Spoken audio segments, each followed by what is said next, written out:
autres départements sont également frappés par les flammes. Au total, c'est 8 grands incendies qui sont en cours. Exactement, et on se demande comment redonner vie aux forêts réduites en cendres, Solène Leroux.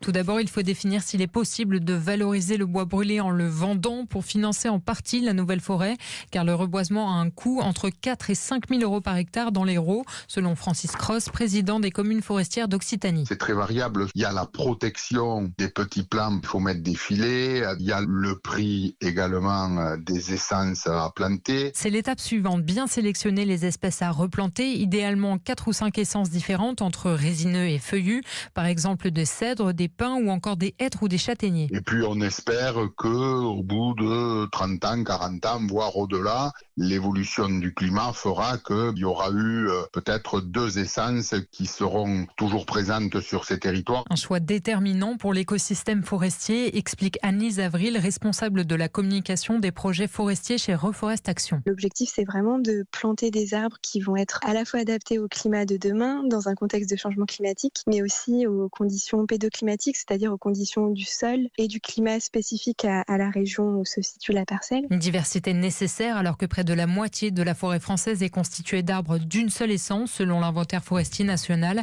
Pour qu'une forêt retrouve son aspect pré-incendie, il faut compter entre 20 et 30 ans. Solène Leroux.